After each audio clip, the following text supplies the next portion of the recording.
Bom dia, pessoal. Hoje a gente vai discutir os setores da economia. Então, a gente tem aqui, ó. A gente vai discutir, aplicar o conceito de população economicamente ativa, identificar os diferentes setores da economia. Essa foi a atividade da aula passada. Então, a gente tem aí aqueles que não fizeram por algum motivo, manda mensagem aí no PV que eu dou uma ajuda, mando atividade novamente para que possam estar fazendo agora. E essa é a atividade 2, que é a atividade de hoje. Aqui ele vai ter um textinho dizendo das decisões econômicas, como isso influencia a nossa vida, né? Todo o processo produtivo de bens, serviços, ideias, mercadorias. O conceito de população econômica ativa, que aqui a gente discutiu na aula passada. E agora a distribuição da economia em 3 setores: primário, secundário e terciário. Aí você tem aí 3 imagens. Quais são os setores da economia? A gente tem o setor primário. Esse setor primário é o setor que vai trabalhar com extrativismo. Então o setor primário está dividido entre o setor da agricultura, que é a produção de alimentos. Eu tenho a pecuária, que vai ser produção de animais aí. Eu tenho o setor secundário. Antes, para fechar no setor primário, a gente tem a extração de minérios, de ouro, diamante, petróleo. São atividades extrativistas como um todo. Na verdade, ela tem várias subdivisões aqui dentro dela, mas essas são as principais, as mais conhecidas. Mas até, por exemplo, a extração de açaí lá na região norte do país, e isso faz parte do setor primário. Então, para ficar mais fácil de vocês entenderem, aquelas são atividades que têm uma ligação diretamente com a terra. É a primeira parte do setor produtivo, por isso tem esse nome. Já o setor secundário, que está aqui, é o setor de transformação. Então, o que seria o setor de transformação? Por exemplo, soja. A produção de soja faz parte do setor primário. Mas aí dentro do setor de produção, o setor primário foi lá, plantou, colheu a soja. Depois dessa soja, ela é mandada para uma indústria, onde vai ser feita a ração, o óleo, a carne de soja, vários subprodutos. A transformação desse produto ela é feita no setor secundário, ou seja, o setor industrial. Então vamos trazer um exemplo mais próximo da gente aqui.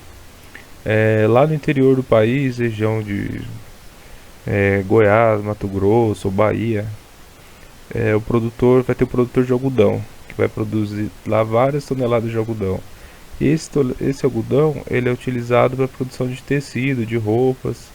Então, por exemplo, quem vai transformar esse algodão em roupas, em tecidos, em vestimentas? Aqui em Araraquara a gente tem a Lupo, que é uma indústria que faz parte do setor secundário. E por último a gente tem o terceiro setor da economia, que é o setor de prestação de serviços. Aí vocês vão perguntar para mim, mas como assim prestação de serviços? Eu, por exemplo, eu sou um prestador de serviço, eu estou dando aula, eu sou professor, eu recebo por isso.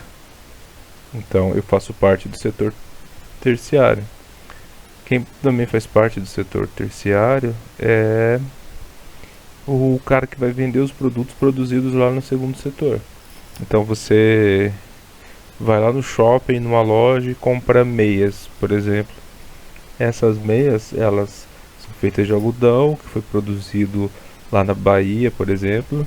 Aí esse algodão ele foi mandado para alguma cidade em São Paulo, que foi transformado em tecido numa indústria que faz parte do setor secundário. E o setor terciário vai vender esse produto. Um outro setor que faz parte Setor terciário os bancos, hospitais, tudo isso faz parte do setor terciário. Mas caso vocês tenham alguma dúvida, vocês podem estar perguntando aí que eu ajudo vocês. Mas é uma noção simples aí de entender, vocês não vão ter muita dificuldade não. Aí depois eu tenho um texto que ele vai falar do aumento da desigualdade, né, que ele vai apontar que as mulheres têm uma jornada de trabalho superior à jornada do homem, no entanto elas têm um salário um pouco menor. Aí, ó. Então, por que isso acontece? Será que a mulher tem uma jornada de trabalho superior à jornada de trabalho do homem? Porque as mulheres geralmente, não é uma regra, mas vão fazer o que chamam de dupla jornada.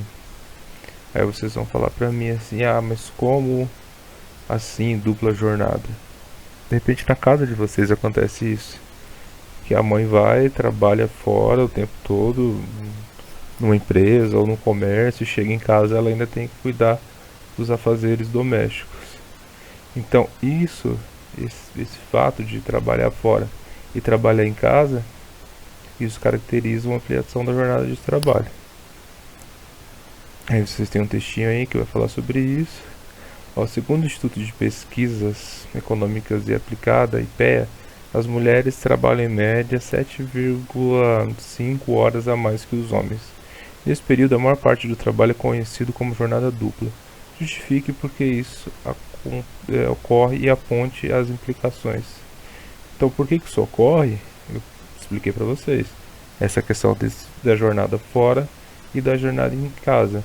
Quando ele fala das implicações, ele está dizendo assim, quais os efeitos disso?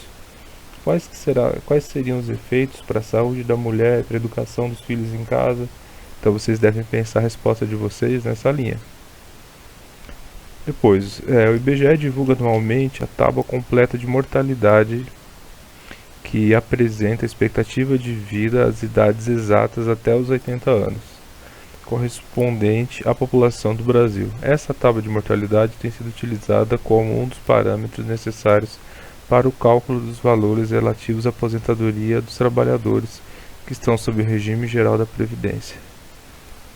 Então a gente tem aqui um gráfico que está mostrando a expectativa de vida da população do país. Então você tem lugares onde a expectativa de vida é muito alta e você tem lugares onde a expectativa de vida é mais baixa.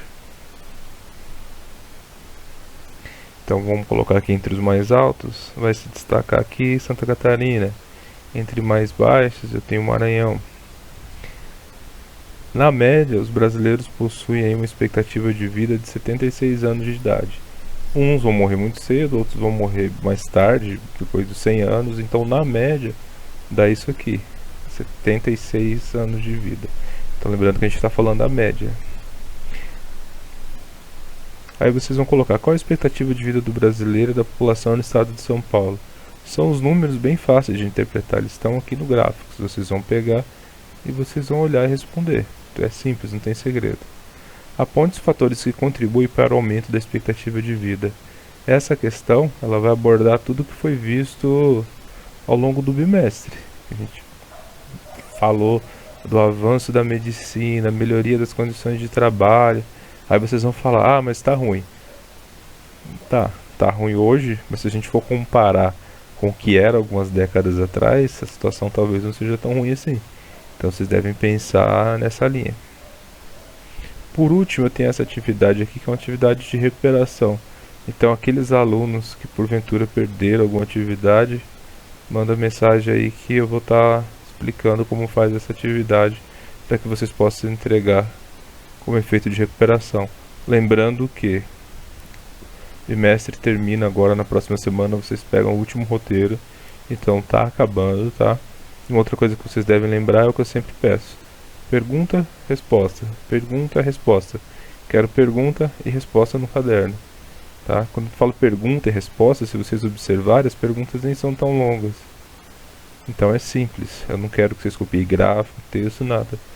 pergunta e resposta, para facilitar minha correção e para vocês estarem preparados aí para a volta, que a gente deve dar algumas atividades em cima do que foi passado já. É interessante vocês terem esse material de consulta no caderno. Boa sorte aí para vocês e qualquer dúvida é só me avisar.